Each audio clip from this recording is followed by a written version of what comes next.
Ladies and gentlemen, welcome to this sponsored Meet the Expert session by GE.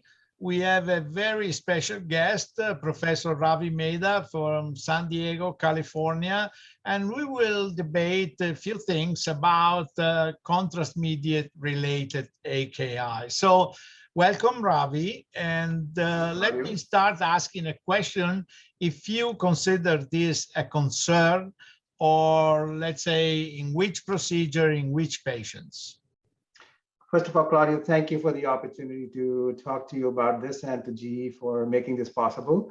To answer that question, yes, I think it is a concern.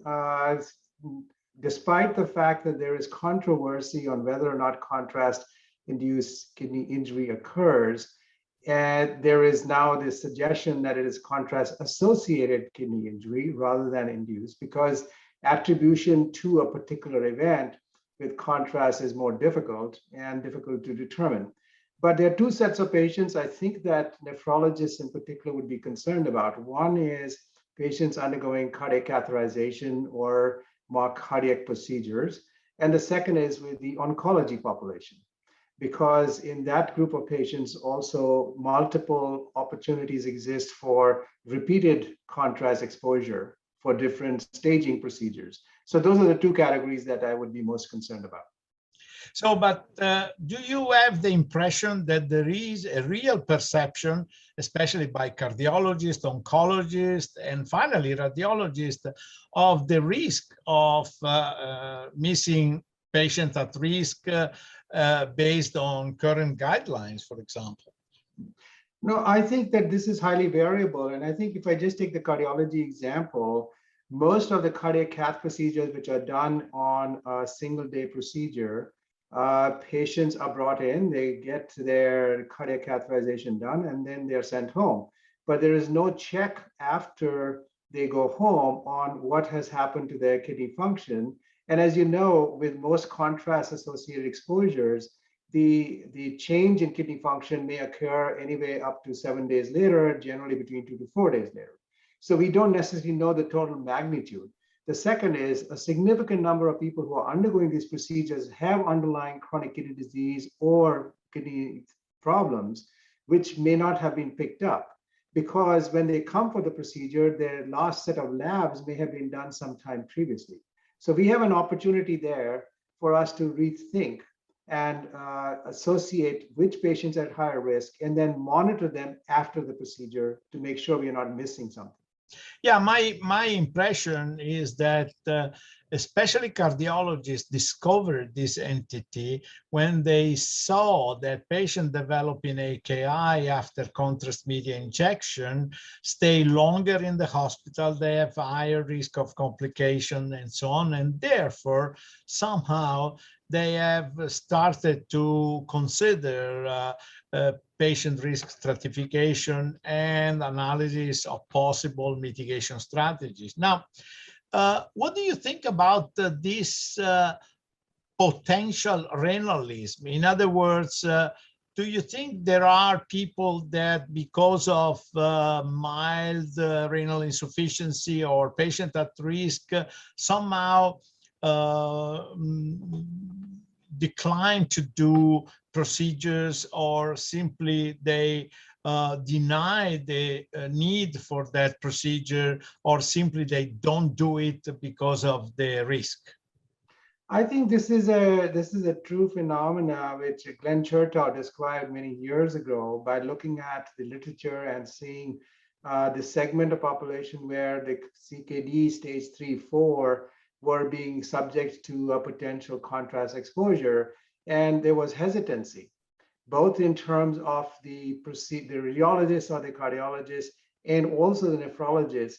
And basically, it comes down to two things. One is ascertaining the finite risk versus the benefit for the procedure. And second is being able to explain it to the patient or the caregivers with the knowledge that, yes, there is this finite risk will transform into dialysis dependency or a prolonged hospitalization. And I think we don't really have a good handle on how often this is and how best to ascertain that risk. what most people are doing is if you have a stage 4 CKD, there's more likelihood of renalism coming into play at that point.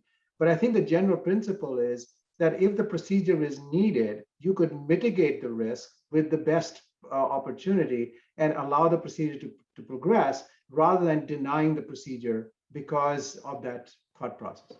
Yeah, I agree with you 100%. And in fact, do you think you have been participating in the APKI procedures for developing new AKI stratification, etc., in light of the new biomarkers and everything?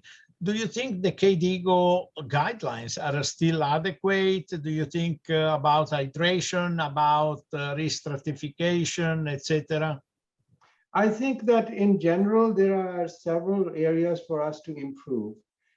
First of all, as we've all been subject to defining the kidney injury solely on functional change biomarkers, creatinine and urine output, I think now with the advent of damage biomarkers, as we have all discussed, you could have risk stratification based upon some of those biomarker profiles being looked at prior to the procedure to ascertain if already there is a change in kidney structure, which may not be manifest as a change in creatinine. And then using that also subsequently to determine whether it is simply a hemodynamic phenomena or it is subject to a structural change. So that, I think the biomarker piece is there. The second piece I think I would like to emphasize is that we don't utilize the current risk scores, clinical risk scores, in an adequate manner to define the risk profile for a patient. Two reasons for that. One is some of the current risk scores are retrospective in a way, because, for example, the Meron risk score requires, well, how much contrast was used. Now, you can predict that up front, but it may not necessarily be the true way. So I think there's opportunity for us to further refine the risk scoring to start developing strategies. I have had the chance recently, you know, my son is a cardiologist, and him and I had the chance to write together an editorial looking at the possible mitigation strategies from 2 points of view: the point of view of the interventional cardiologist and the point of view of the nephrologist. Of course, we as nephrologists look mostly on hydration, but let's say discrete hydration. In other words, we have to understand what is the hydration level of the patient in order to become effective in overhydrating a little bit the patient, and the possibility to suggest the use of isosmotic contrast media, for example.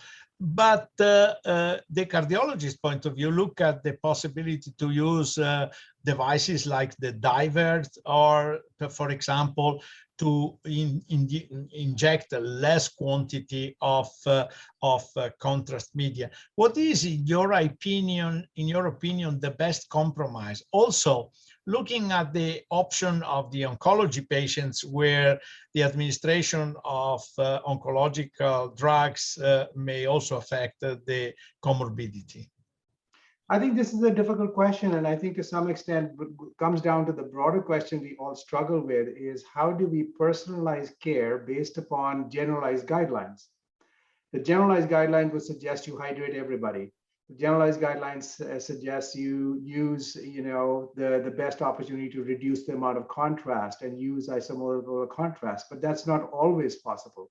So I think it comes down to saying is, can we come up with systematic approaches to assess an individual patient's risk, use the available resources in the most efficient manner, keeping in mind that there's general principles for it.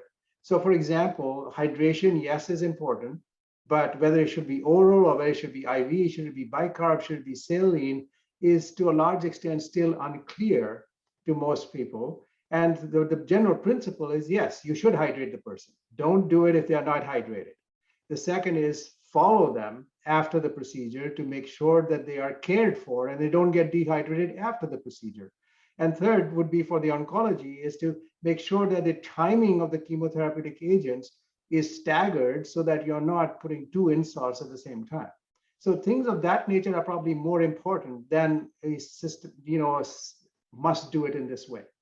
Yeah, I think if we can conclude in a way, contrast media related AKI depends on two aspects. One is the susceptibility of the kidney and the patient. The other is the level of exposure.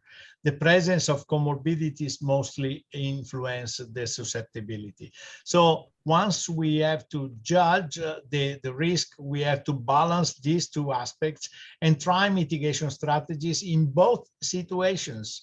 One related to the comorbidity of the patient, the other related to the administration of the safe contrast and the appropriate amount after appropriate hydration or other protective strategies. Well, with this, we have to conclude. Our minutes are finished. I would love to discuss more with you, but in the program of the Vicenza course, we have more discussion about this. So thank you very much, Ravi, for this interview. Thank you, Claudio. Look forward to the meeting and learning from you. Thank you very much.